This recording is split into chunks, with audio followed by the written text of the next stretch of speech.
Halo, nama saya Junius Farel Nugroho dari SMA Santo Aloysius Sultan Agung, Bandung. Hari ini saya akan melakukan suatu percobaan terhadap efisiensi dari Gravity Car. Nah, Gravity Car ini adalah sebuah mobil mainan. Namun, mobil mainan ini tidak biasa. Mengapa? Mobil ini tidak perlu digerakkan dengan cara ditarik atau didorong. Namun, mobil ini memanfaatkan beban yang jatuh untuk menggerakkan poros roda belakang dari mobil ini. Oke, cara bekerjanya seperti ini. Mobil ini menggunakan energi potensial, yaitu energi yang dipengaruhi oleh ketinggian dari beban yang digantung pada katrol mobil ini. Beban tersebut akan dikaitkan menggunakan benang ke poros roda belakang. Nah, secara lambat laun, energi potensial tersebut akan berubah menjadi energi kinetik, di mana semakin besar energi kinetik, akan semakin besar pula kecepatannya. Nah, pada percobaan ini, saya akan mencari tahu, apakah ketinggian dari beban tersebut berpengaruh pada efisiensi mobil ini? Nah, kalau kita masih standby semua, mari kita lanjutkan ke komposisi dari percobaan ini. Oke, pertama-tama, rangka dari rancangan mobil saya menggunakan MDF atau Medium Density Fiberboard, sehingga sudah terjamin mobil ini cukup kuat dan kokoh untuk melewati beberapa percobaan. Untuk poros, saya menggunakan bagian luar dari board marker yang cukup besar dan licin, sehingga saya dapat mendapatkan kecepatan semaksimum mungkin.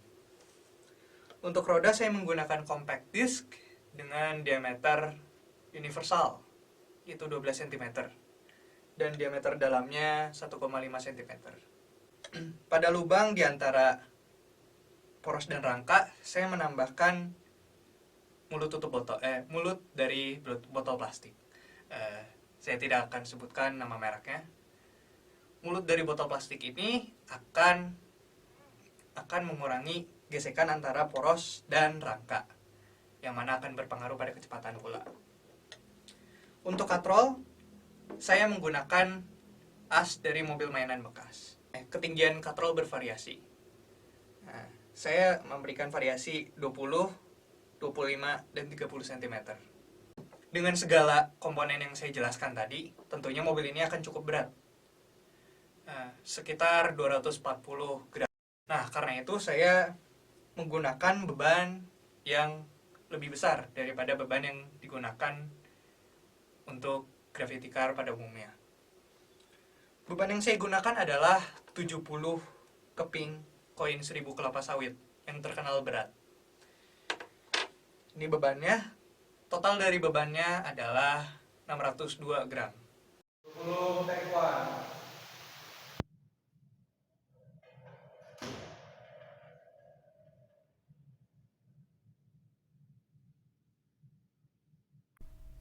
Video yang Anda saksikan tadi merupakan contoh dari percobaan dengan variasi ketinggian katrol 20 cm. Nah, saya sekarang berada di aplikasi VSDC, di mana kita dapat mengetahui waktu yang ditempuh oleh Gravity Car untuk menempuh jarak lipatan 0,3 meter. Nah, pertama-tama kita harus menemukan detik di mana Gravity Car mulai bergerak. Nah, ini saya dapat menggunakan tombol tanda panah pada keyboard saya untuk mencarinya.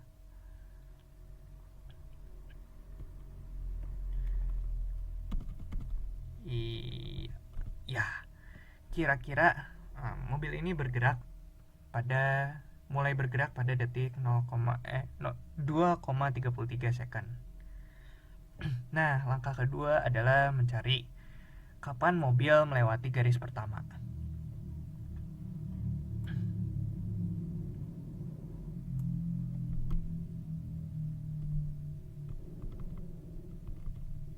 Iya.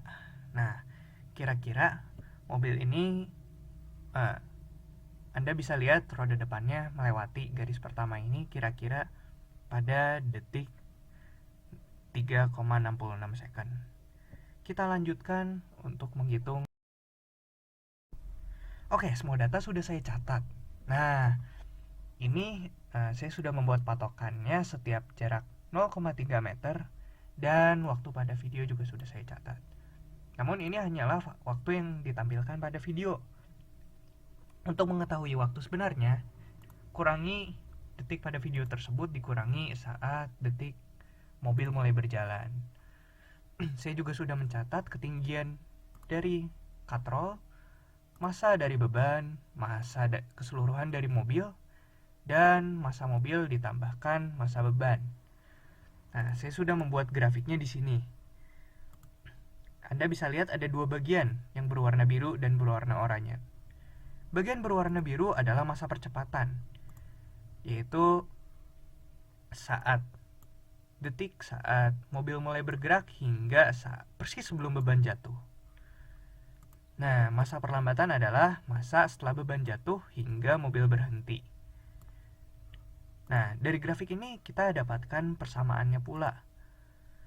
Bisa dilihat angka pertama di sini adalah rumus jarak tempuh bila kecepatan awalnya sama dengan 0, yaitu setengah A kali T kuadrat, di mana A adalah percepatan dan T adalah waktu. Nah, T adalah sumbu X. Jadi, konstanta yang kita lihat di sini, ini adalah setengah dari percepatan. Sehingga percepatannya hanya perlu kita kalikan 2. Saya sudah dapatkan di sini, perlambatan juga sama. Nah, setelah kita temukan percepatannya, kita dapat menemukan kecepatan maksimum, yaitu dari percepatan dikalikan waktu persis sebelum beban jatuh. Setelah kita temukan kecepatan maksimumnya, kita bisa mendapatkan energi kinetik dan energi potensial. Perlu diketahui energi kinetik memiliki rumus setengah mv kuadrat. M adalah massa total dan V adalah kecepatan maksimum. Sementara energi potensial memiliki rumus MGH. M adalah massa beban, G adalah tenaga gravitasi, H adalah ketinggiannya. Nah, setelah mendapatkan energi kinetik dan potensial, kita dapat mendapatkan efisiensi dari ketinggian tersebut, yaitu energi kinetik per energi potensial dikalikan 100%. Nah, kita hitung semua data dari percobaan yang kita lakukan. Seperti yang saya sudah sebutkan tadi, saya melakukan percobaan ini dengan 3 variasi ketinggian.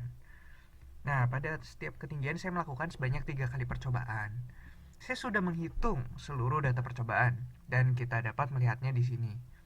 Untuk setiap variasi ketinggian, saya menghitung rata-rata dari efisiensi ketinggian tersebut. Anda dapat melihat rata-rata efisiensi setiap ketinggian pada tabel yang berwarna oranye ini. Nah, bisa kita lihat bahwa variasi ketinggian 30 cm efisiensinya jauh lebih tinggi daripada ketinggian lain. Namun, ketinggian 20 dan 25 cm tidak memiliki perbedaan efisiensi hingga 10%. Nah, hal ini mungkin terjadi karena faktor-faktor yang tidak kita ketahui, seperti di mana titik berat dari gravity car tersebut, atau kemungkinan slip dari roda mobil. Percobaan mungkin memerlukan variasi yang lebih banyak untuk mengetahui apa pengaruh sebenarnya dari ketinggian katrol terhadap efisiensi gravity car. Kesimpulan dari percobaan ini adalah ketinggian dari beban dapat mempengaruhi efisiensi dari gravity car. Namun, beban yang lebih tinggi tidak selalu menambah efisiensi dari mobil tersebut. Faktor-faktor lain juga perlu diperhatikan dan perhitungan yang matang sangat diperlukan untuk mencari efisiensi maksimum dari mobil ini. Banyak sekali variabel yang dapat diubah, seperti besar dari poros roda, massa dari beban, model dari bentuk mobil, atau bahkan massa dari seluruh bagian mobil. Sekian percobaan dari saya, terima kasih.